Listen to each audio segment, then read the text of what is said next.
Here you are, BPMs high, sweat dripping, body moving, tongue panting. You're working hard, real hard, and you're thirsty. You need vitamins, nutrients for peak performance and energy. And your plants do too. Aw, I mean, just look at the little guy. Water-soluble plant food from Miracle Grow is full of essential nutrients. Just a little scoop into your watering can and boom, instant feeding and bigger, more beautiful plants. It's kind of like a sports drink for your plants. You may have to suffer from heat, but your plants do not.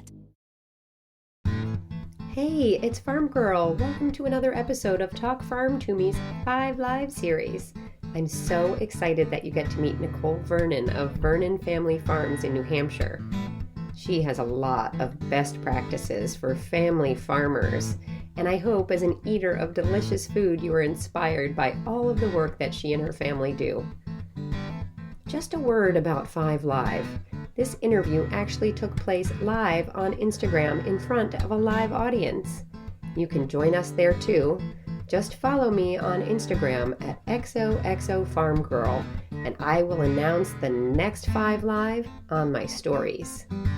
Usually they're on Thursdays, around noon, but sometimes the farmer's schedule doesn't work that way, so we do it whenever they're available. No matter where you live, I am sure you are going to find Nicole's story super interesting, from raising kids to raising chickens to having a farm store right on the farm.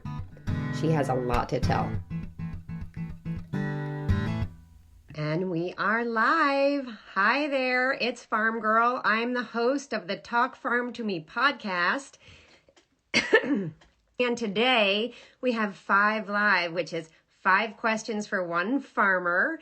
And today we're going to be meeting Nicole Vernon from Vernon Family Farms in New Hampshire. And you are going to be really excited to see all of the hats that she wears, and we're going to talk all about her farm life with kids and family. And I'm really excited that we get to go all the way to New Hampshire to her farm. And we've been today in New Hampshire, but we've been to Texas and we've been in upstate New York, and we're heading all over the globe to different kinds of farmers. So today we're going to this great family farm, and you are going to hear about the cows and the sheep and the chickens and the pigs that they raise, but a lot more. There's a ton that goes on in a family farm, and I'm just so excited for you guys to meet Nicole. She has an awesome personality. And you can follow her and get to know her through her Instagram account at Vernon Family Farms. So you should follow her there. You can always find information about Talk Farm to Me on Instagram at Talk Farm to Me. And obviously here you can find me at XOXO Farm Girl. I thought I would just mention, while we're waiting for some folks to join, that Talk Farm to Me's got a bunch of stuff going on right now. We've got a deep dive series on dairy. Episode 1 is out, and so that's a really great primer if you are skeptical about dairy or interested in dairy or know a dairy farmer or drink milk or don't. It's super interesting. And also today we released the second episode in the Straight Talk series. The first one was with bison farmer Liz Riffle from West Virginia. And today's episode is with Sankofa Farms in Eflin, North Carolina. And that farm is really amazing. You'll meet Kamal Bell, and we talk about justice with Black farmers. So we are just I'm going to leave it at that, and we're going to get started here with 5 Live. And one of the most important parts about 5 Live is that if you are here with us, that you ask questions. I have 5 questions, but I'm super happy to bump any of them for questions that you're giving live. So let me get Nicole on the screen for you all, and you can meet her, and we can get going talking about her farm. I am waving at some of you guys. Thanks for joining. It's great to have you here. Let's see. There she is. Hi. How are you? I'm good. Can you see me and hear me okay? I can see you. You know, if I say hello, like it sounds like someone's at the door, then my dog barks. Oh, okay. All right. So we won't say hello. It's too late. Yeah, So I tried to find the quietest, most secret place on the farm right now so that I'm not interrupted and we can do this 5 live. But that's pretty hard to find on a farm, as you know. yeah, I know. And you've really already had a very busy day. I know we're here at 3:30 in the afternoon and you've already put in a full day. Tell I us a little bit about your farm. Give us an overview so we know what we're talking about Okay, now that we're getting started. yeah, that sounds great. So it's nice to meet you and everybody who's here on the podcast, either listening live or maybe listening afterwards. My name's Nicole Vernon, and I'm co-host of Vernon Family Farm. Vernon Family Farm is a pastured poultry farm and a pastured livestock farm on the seacoast of New Hampshire. We are in a small town called Newfields, but we are very close to a lot of really popular places to live. We're on the seacoast, which is a desirable location. We're about an hour from Boston, an hour from Portland, Maine, 20 minutes from Portsmouth, 20 minutes from the border of Maine. So we've got a lot of awesome small towns and larger cities that are able to shop local and support the farmers here on the seacoast. You've got a lot of eaters. Yeah, absolutely. A lot of eaters, a lot of people to feed. So I'll start by saying, yes, I'm a co-owner of this farm, but I also work off the farm. I'm a Spanish teacher. Muy bien. That's muy bien. Yes, that's something that I have been doing now for 13 years. I did not grow up farming. I married into farming. My husband is a farmer, and now I identify as a farmer too, because I'm farming and carrying a lot of different responsibilities here at the farm. That's so as fantastic. I mentioned, and you're raising your children to speak Spanish. That's right. Yes, we've got 3 beautiful farm girls, Magnolia, Indigo, and Pingree, and they live such a beautiful life here at the farm. It's pretty cool, and we're raising our children bilingually. Yeah, so I speak to them exclusively in Spanish, and then they sort of choose whether they respond in Spanish or respond in English, but I exclusively speak to them in Spanish. So that's been nice. That's been a cool. Have you taught your husband Spanish, or did he know already? So Jeremiah took a little bit of Spanish when he was in high school, but he is monolingual. He is only an English speaker, although I have to give him credit because he does know a lot. And I think if he were immersed in a Spanish speaking country, he'd probably pick it up quite easily. So we are, Vernon Family Farm is a pastured poultry farm, pastured livestock farm here on the seacoast. And we also have a farm store on our property. So that is, our dream was to live this life, and we worked really hard to make this dream come true. And every day we're living this dream. I love it. Well, I just want to mention to those of you who have joined, this is open forum for questions for Nicole, and I'm going to get us started. Sounds Feel great. free to type your comments in the little comment box at the bottom. You can also put it in that little question bubble, and then I can share it with everyone. Feel free, ask anything. The more you ask, the better it is. I want to start in a little backwards way and you did mention your store, and that's usually sort of in a linear fashion the last place your farm products are going. We're not going to start talking about raising them, but we'll get to that. I want to talk about your store because I think that this is such an interesting concept. This is not a grocery store. This is a farm store where your products are for sale and the products from other farms. And so we have one in our community here, and I think it's just one of the most fascinating places. But tell us what is so important about a place like this. Well, so I'll speak from experience, and I'll speak to our farm store. Our farm store is we've worked hard to make our farm store a one-stop shop for local food. I think if farmers want to consistently put their product out in front of people, we have to make local food more convenient. And that was something that we found to be sort of not as desirable or not as possible with simply going to farmers markets. And so our dream was to open a farm store and make it much more convenient so that the public can shop the way they're used to shopping, but not at a typical grocery store. Come to the farm and shop from your farmers. So our farm is a one-stop shop where you can shop for everything that you would find basically on the or around the perimeter of a typical grocery store, right? Which is where you want to be anyway. So all of the dairy, the pastured and grass-fed meats, vegetables, fruits, some important pantry items you can find here at the farm store. And we work together with 30 to 40 other local food vendors and small farmers so that we can make Vernon Family Farm a one-stop shop. We would not be able to have as robust of a selection if we weren't able to work with such an incredible group of farmers here on the seacoast. And as we grow, we continue to work with new vendors, new farmers, and our local scope sort of continues to get a little bit wider. We mostly work with farmers from the state of New Hampshire. However, we also have products that come from Massachusetts, from Vermont, and from Maine. Mostly because we really want to make sure that we can be consistent with the products that we offer so that people can shop in the way that they're used to shopping, which is, you know, on the weekend, on their way home from work, in the middle of the day, if they're just like driving by and doing errands. I sort of reflected on how I would shop for food and how our family would shop for food, and we wanted to model that in our farm store.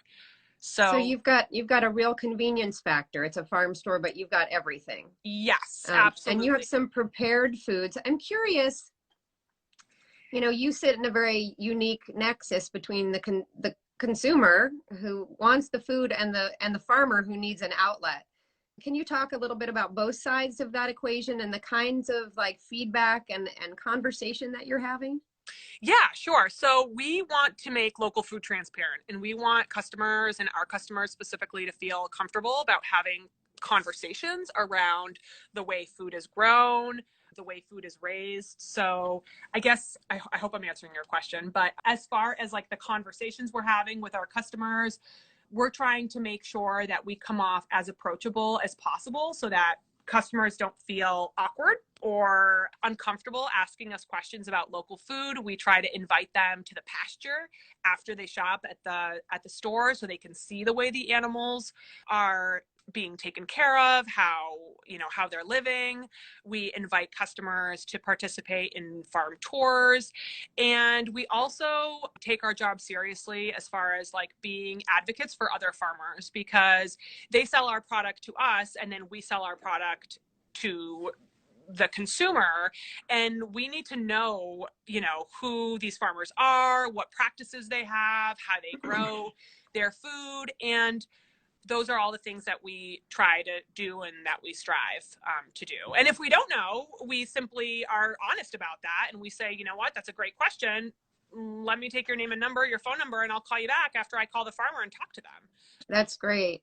Yeah. So you're getting some love here. There are some folks, I guess, who shop in your store who just wanted to pop in and say hi and that they love you and think it's a great place. And hey, Tony, I see you out there. Guys, thanks for joining. Ask any questions that you want. I'm curious about some of the questions that you get. Like, what's like a really common question? What kind of questions do you think they're not asking you that they maybe should be asking? Like, when I'm going into my farmer's store or maybe to a farmer's market?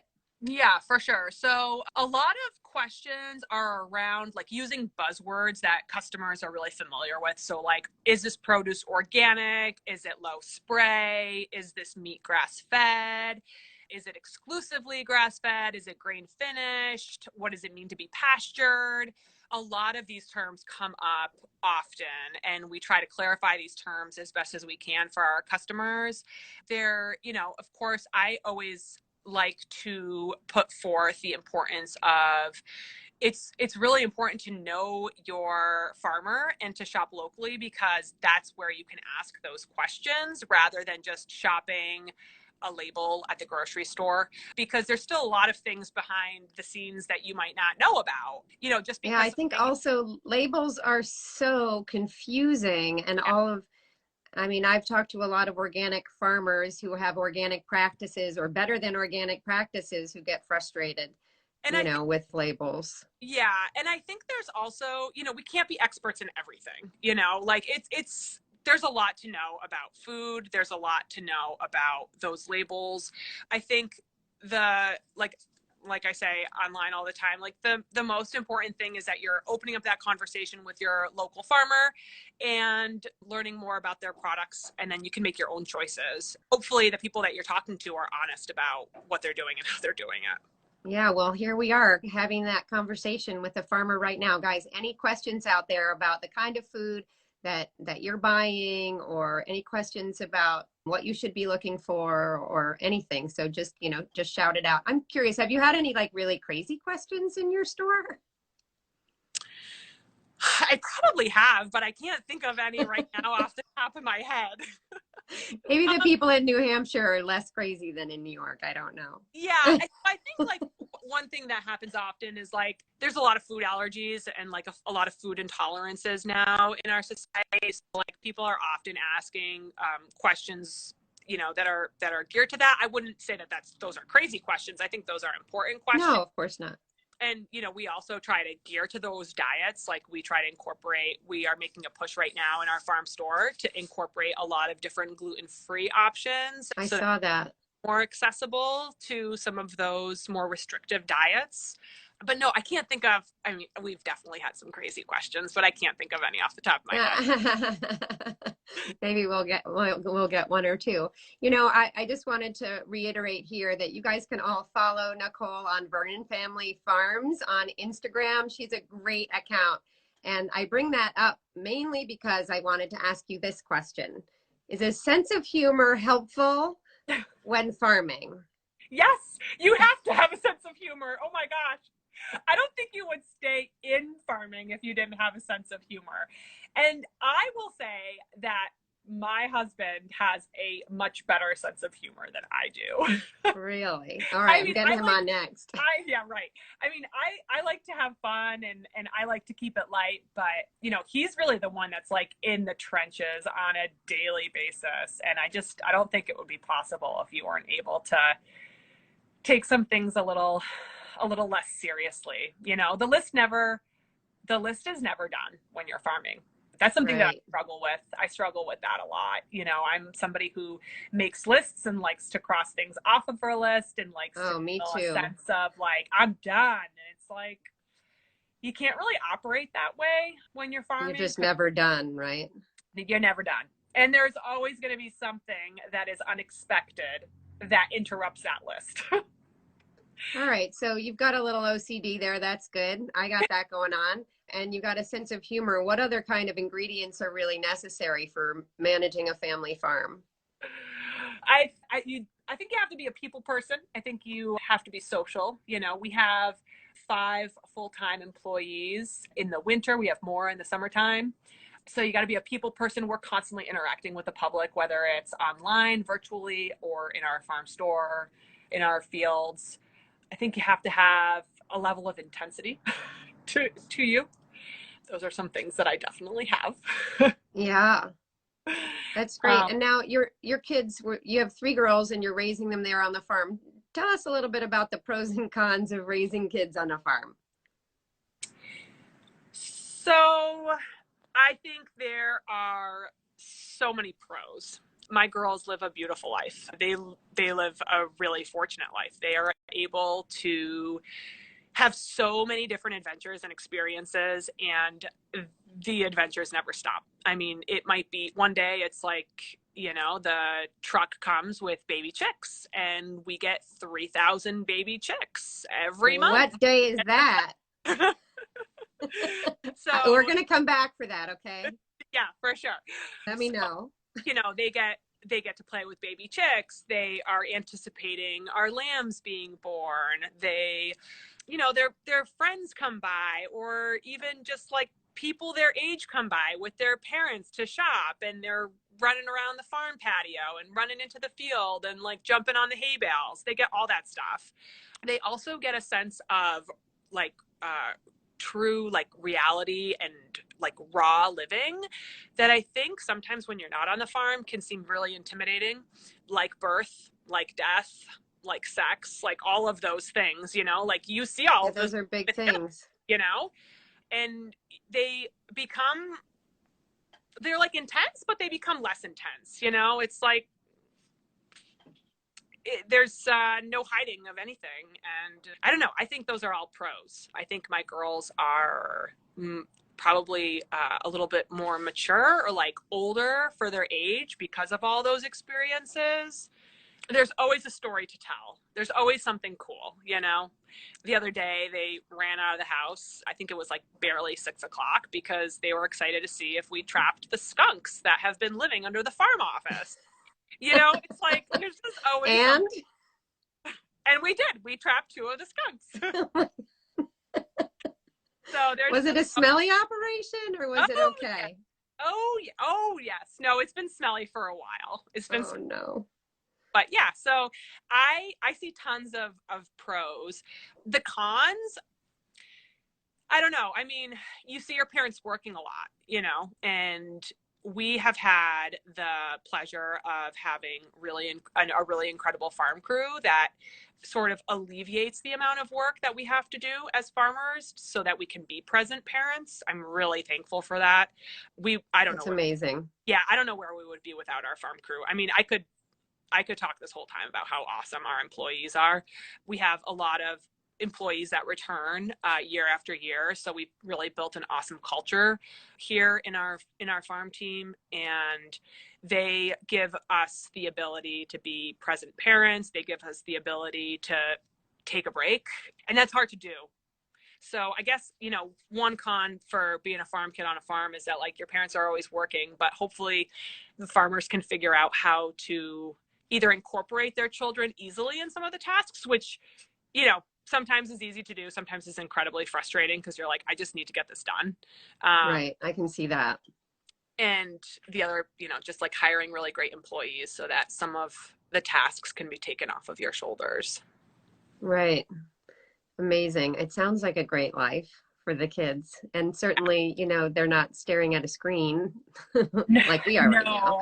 No. They're out, you know. Last night, actually, I mean, strangely enough, watched this farm deliver some piglets, and their 7-year-old was basically catching them and, you know, cleaning them up and putting them under the heater and getting them, you know, it was just, you know, she was very calm, and it was like, you know, something she, you know, does all the time. So I thought that was really cool. Let me ask you about some of the animals on your farm, in particular the chickens. Like, tell us about how you're raising chickens and why the way you're raising them is important. Yeah. Okay. So we are a pasture poultry farm. So we receive chicks from Moyer's hatchery out of Pennsylvania, and they are anywhere between 12 hours and like 36 hours old. They go straight into our brooder barn where they are brooded for 4 weeks, and then they go out on pasture for the remaining 4 weeks of their life. And remind me of the numbers of chicks you get. Yeah, so our total amount of chickens grown during a pastured poultry season, which is between the end of March, beginning of April, and right around Thanksgiving time, is 20,000. We raise 20,000 pastured poultry chickens. Yep, and that's a lot of chickens. Yeah, it is a lot of chickens, but honestly, it's like not enough. We have a great demand for our products, so it's been great. And so what are the benefits of raising poultry on a pasture? So a lot of health benefits and a lot of benefits to the animal, to the chicken. So when they're out on pasture, they're in something called a chicken tractor. It's basically like a movable hoop coop. They have access to a strip of pasture, a strip of forage. So they do get grain. They get a non-GMO grain, but then they have access to the earth. They have access to all the bugs, the grubs. You know, chickens love to scratch around and be curious. Even Cornish crosses like to be curious and scratch around. So they are getting all those health benefits. They're getting, you know, the little like budding seedling that's coming up. They're getting lots of different nutrients from the earth. And then they're moved every single day. So we use our tractor to move these hoop coops so that they get a fresh piece of pasture on a daily basis. And in years past, we have used like the brush hog or a mower to mow in front of the chickens so that they can have the appropriate length of grass that they're being moved on. But this year we are using our cows and our sheep to graze before them, which we're looking forward to. That's something new in our operation that we haven't done before. So we're looking forward to being able to use some of our four-legged livestock to be able to do the heavy lifting. That's great. Like there's a whole cycle to that, and also to the manure and the bugs that come with that. That's really great for the chickens. Yeah, absolutely. And so those are like, so you mentioned the manure. That's something that we're working on actually turning into another product. Chicken manure is great. A lot of gardeners want it. A lot of different growers want chicken manure. So we're working to try to figure out how we can start using some of that manure, particularly that comes out of our brooder barn, because we bed with peat moss, which is great. It provides a really dry bedding for the chicks. And that's one area sort of the chicken business that we have, not moved to completion. So we're working on that. But yeah, so the chick comes, we raise the chick indoors for the first 4 weeks. Last 4 weeks, it's out on pasture, moved daily, and then processed and then slaughtered. And our chickens are cut up into all the different cuts that you would get if you went to a typical grocery store. So I saw there was a drum roll special, drumsticks. Yep. So we've got, everything that you would want, plus a lot of prepared foods. So we do broth, we do rotisserie chicken on Fridays. We've got chicken pot pie, chicken soup. So, we're really trying to do everything. You have it all. It's interesting because you're there at the farm you've got your farm and the farm store. You're in farmers markets in the summer here and there. Do you prefer one or the other? Would you rather just be at the store or? Yeah. Especially with COVID, farmers markets have really changed. Mm-hmm. We plan to still participate in the summer's farmers market here in Portsmouth. We just didn't have the manpower to be able to do everything in the wintertime. Sales were really slow with winter farmers markets. So we decided to just concentrate all of our efforts in the store. But yeah, I would prefer to not, put everything in a truck and drive it to the market. And that's a lot of work for. It's a lot of logistics. It's a lot of logistics, and sometimes it's totally worth it. But other times, it's like a rainy Saturday, and people don't want to go out to the farmers market. So it's nice to have the option of the farm store, and I know that right. a lot of people appreciate it. So. Well, it's really been interesting to hear about your farm, and I know there's so many elements of what you guys do there that we could really talk forever. I want to just go back to just for a second, like why. Like for everybody who's listening, like why is it so important to know your farmer? Well, when you know your farmer, you know where your food is coming from. Know your farmer, know your food. You can ask the questions that maybe you wouldn't be able to ask a grocery store employee. So that's why I think it's really important to know your farmer. And here at Vernon Family Farm, we try for our customers to know us, to know the other farms that are in our community. And we also try to cultivate a sense of connection around food. And so those are all the reasons why I think it's important to shop local and know your farmer is really just, developing that communication and that relationship between somebody who provides, breakfast, lunch, and dinner for you. Absolutely. We want to have relationships with, like our therapists and our teachers and our doctors. We should have a relationship with the person that is responsible for growing our food. I agree with you. And I think too, just what you were saying about your kids having this incredible, opportunity to really understand the world in a way that isn't like, sugar coated. And not to say that it's harsh, but there are realities in life. And I think, people are starting to get a little bit more like connected to, okay, is my beef grass finished? because now they're, conscious of the fact, that grain doesn't necessarily do good things for the beef they're eating. And then it's not good for them or their kids. So people are starting to care more. And, when you can go and meet a farmer, either, at the farm stand or your farm store or here, it's a really powerful knowledge because it affects everything in your life. So I think that's really great. Before we go, I have a personal game show you may have heard of. I think I've heard of it. Yeah, it's a really great game show. It's really great at gaining ground. But I like to ask every farmer that I talk to at the end of a really hard day, what do you prefer, cookies or cocktails? And you have to back it up. I need to know exactly what kind because I'm going to make it. Okay, so first and foremost, don't tell me that there's no way I can be the only farmer that says both. You would be. Why not? Right? Both. I have posted some videos and I've had people respond like, can I have a cookie while I'm drinking my cocktail? Yeah. We can do that. I know I can do that.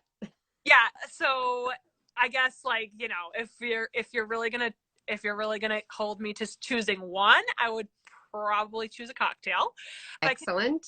If I can. Which kind? So our typical cocktail of choice here at Vernon Family Farm is tequila with seltzer and grapefruit juice. That's what we like to drink. Okay. What do you call that? Well, Vernon margarita? Vernon margarita. I think it's actually called a Paloma, I think. Okay. But I'm positive. You're right. Anything that's like tequila, margarita, the Vernons are all about that. We love that. I also love cookies, and if I'm going to have a cookie, it's going to be a chocolate chip one. No raisin. Do you have a special recipe? I'm not a raisin person. No, I don't have any good chocolate chip cookies. I know online it might look like I'm a really good cook, but in actuality, I am not a very good cook. I don't think you have time to cook.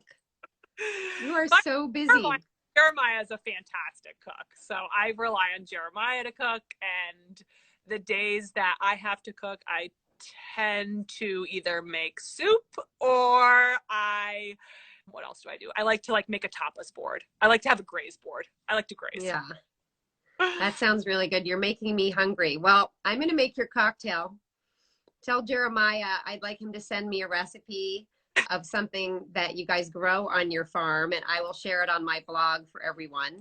You can find more about Talk Farm to Me on Instagram at Talk Farm to Me. You can find the Vernon Family Farm at Vernon Family Farms on Instagram. Obviously, you can find me here at XOXO Farm Girl, where I will be making a Paloma in honor of the Vernon family and Vernon Family Farms. You've been an awesome guest. Thank you for sharing all of this great farm talk about your store and your farm and how important it is to know a farmer.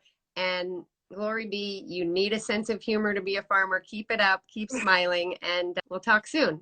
Okay, awesome. Thanks so much. I'm coming back when the chickens come, when the baby chicks come. Absolutely. For sure. Okay. For sure. All right, have a great day, everybody. Thanks for joining. Ciao, farm girl. Ciao.